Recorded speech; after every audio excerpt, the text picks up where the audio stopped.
कहानी का नाम बुद्धिमान खरगोश और क्रूर सिंह। बहुत समय पहले की बात है।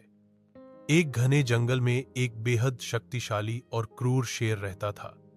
वह रोज एक जानवर को मारकर खा जाता था, लेकिन धीरे धीरे उसका लालच बढ़ता गया। अब वह एक दिन में कई जानवरों को मारने लगा। जंगल के सारे जीव भयभीत रहने लगे। शेर का आतंक इतना बढ़ गया कि जानवरों ने जंगल सभा बुलाकर एक समाधान निकालने का निश्चय किया। सभी जानवरों ने मिलकर शेर के पास जाकर कहा, हे जंगल के राजा, हम जानते हैं कि आपकी भूख बहुत बड़ी है, लेकिन अगर आप ऐसे ही हमें मारते रहे तो एक दिन जंगल में कोई नहीं बचेगा। इसलिए हम एक योजना लेकर आए हैं। हर दिन हम स्वेच्छा से एक जानवर को आपकी सेवा में भेजेंगे, जिससे आपकी भूख भी शांत हो जाएगी और जंगल में शांति भी बनी रहेगी। शेर ने यह प्रस्ताव मान लिया। अब हर दिन बारी बारी से एक जानवर शेर के पास जाता और उसकी भोजन बनता। एक दिन बारी एक छोटे से समझदार खरगोश की आई। वह बहुत ही चतुर था। उसने तय किया कि वह इस अन्याय को खत्म करेगा। उसने देर से जाने का निश्चय किया। शेर भूखा और गुस्से से भरा हुआ था। जैसे ही खरगोश उसके पास पहुंचा, शेर दहाड़ा, तू अब तक क्यों नहीं आया? मैं तुझे अभी खा जाऊंगा। खरगोश डरने के बजाय विनम्रता से बोला, हे महाराज, मैं तो समय पर ही निकल पड़ा था, लेकिन रास्ते में एक और शेर ने मुझे पकड़ लिया।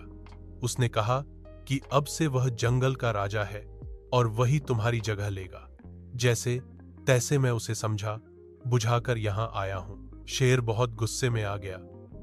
क्या कोई और शेर मेरे जंगल में? मुझे तुरंत वहां ले चलो। खरगोश ने शेर को एक गहरे कुएं के पास ले जाकर कहा, महाराज, वह शेर इसी कुएं में रहता है।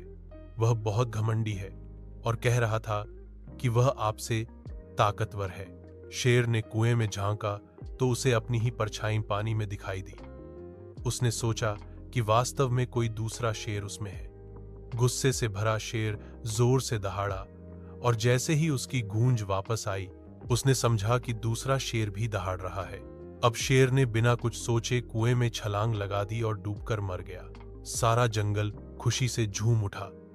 सब जानवरों ने खरगोश की बुद्धिमानी की तारीफ की। एक छोटा सा जीव जिसने अपने साहस और चतुराई से पूरे जंगल को बचा लिया। सीख: शारीरिक ताकत से ज्यादा बड़ी होती है बुद्धि की शक्ति। संकट चाहे कितना भी बड़ा क्यों न हो, अगर हम धैर्य और समझदारी से काम लें तो सबसे ताकतवर दुश्मन को भी मात दी जा सकती है।